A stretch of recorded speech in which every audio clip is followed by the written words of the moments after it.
Hi friends, welcome back to my third log. ಹಂಗೆ ನಾವು ಹೊರಟಿದ್ದು ಸೀಗೆಗುಡ್ಡದ ಕಡೆಗೆ. ನಮಗೆಲ್ಲ ಗೊತ್ತಾಗೋಯ್ತು. ಏನು ಗೊತ್ತಾಯ್ತು ಅಂತನಾ, ತುಂಬ ಚಿಕ್ಕ ರೋಡು, ಇಲ್ಲಿ ಸಿಕ್ಕಾಪಟ್ಟೆ ಕಷ್ಟ, ದೊಡ್ಡ ಬಸ್ ಹೋಗೋಕ್ಕಾಗಲ್ಲ ಅಂತ ಗೊತ್ತಾಯ್ತು. ಇದೊಂದು ಬದುಕಿ, ಇದೊಂದು ಜನ್ಮವೇ, ಎಂತಹ ದುರ್ವಿಧಿ, ಇದೆಂತಹ ದುರ್ವಿಧಿ. ಸರಿ ಆಯ್ತು, ಇನ್ನೇನು ಮಾಡೋದಂತ ನಾನು ಆ ಬಸ್ ಹಿಂದ್ಗಡೆ ಹಂಗೆ ಹೊರಟೆ. ಅಪ್ಪ ಹಂಗು ಹಿಂಗು ಮಾಡಿ ಸೀಗೆಗುಡ್ಡಕ್ಕೆ ಬಂದೇ ಬಿಟ್ವು. ನಾನು ಪಾಪ ಬೆಳಗ್ಗೆಯಿಂದ ಅವ್ರು ಬೇರೆಯವ್ರ ಫೋಟೋನೇ ಅವ್ರು ತೆಗಿತಿದ್ರು, ಅದಕ್ಕೆ ನಾನು ಅವ್ರದ್ದು ಯಾರು ತೆಗಿತಾರಂತ ನಾನೇ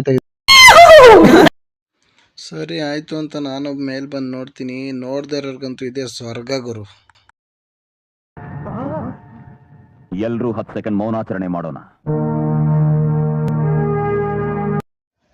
ಟೈಮ್ ನೋಡಿದ್ರು 1:30 ಆಗಿತ್ತು. ಅದಕ್ಕೆ ಮಕ್ಕಳಿಗೆಲ್ಲ ಅಲ್ಲೇ ಲಂಚ್ ಬಾಕ್ಸ್ ಬಿಚ್ಕೊಡ್ತಿದ್ರು ಟೀಚರ್ಸ್ ಆಂಟಿರೆಲ್ಲ ಸೇರಿ.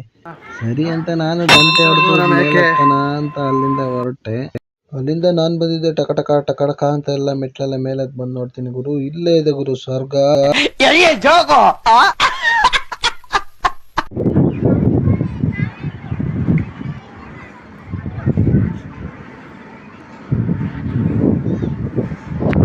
ನಾನು ಈ ವ್ಯೂನ ನೋಡಿ ಅಲ್ಲೇ ಕಳೆದೇ ಹೋಗ್ಬಿಟ್ಟೆ ಗುರು. ಯಾವ ಬೋಳಿ ಮಗ ಹೇಳಿದ್ರಿ? ಏನ್ರಿ ಅದು ಮಾತಾಡೋದು? ಏನ್ ಮಾತಾಡ್ತಾರ್ರಿ? ಯಾವನ್ರಿ ಅವನು? ನಮಗೆ ಸ್ವಾಭಿಮಾನ ಇದೆ. ಇದು ಆಕ್ಚುಲಿ ಚೆನ್ನಾಗಿರೋದು. ಸರಿ ಅಂತ ಹೇಳ್ಬಿಟ್ಟು ನಾನು ಅಲ್ಲೊಂದೆರಡು ಫೋಟೋ ತಗೊಂಡೆ. ತುಂಬ ಚೆನ್ನಾಗಿದೆ ಅಂತ ನನಗನ್ನಿಸ್ತು. ನಿಮ್ಗೆ ಹೆಂಗೆ ಅನ್ನಿಸ್ತು ಅಂತ ನೀವೇ ಹೇಳ್ಬೇಕು. ಆದರೂ ತುಂಬ ಖುಷಿ ಆಯ್ತಿತ್ತು.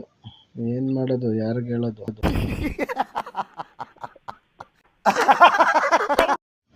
ಸರಿ ಆಯಿತು ಅಂತ ಮೇಲಿಂದ ಕೆಳಗಡೆಗೆ ಬಂದೆ. ಕೆಳಗಡೆಯಿಂದ ಒಂದು ವಿಡಿಯೋ ತಗೊಂಡೆ. ತುಂಬ ಚೆನ್ನಾಗಿತ್ತು.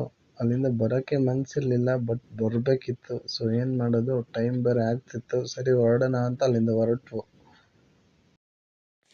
ಸರಿ ಅಂತ ಕೊನೆಗೂ ಹೊರಟೇ ಬಿಟ್ವು. ಅಲ್ಲಿಂದ ನಾವು ಹೊರಟು ಬಂದಿದ್ದು ಹಾಸನ್ ರೋಡ್ಗೆ. ಹಾಸನ್ ರೋಡಲ್ಲಿ ಈ ಥರ ಇತ್ತು. ಅದನ್ನು ಒಂದು ವಿಡಿಯೋ ತಗೊಂಡು ಹಂಗೆ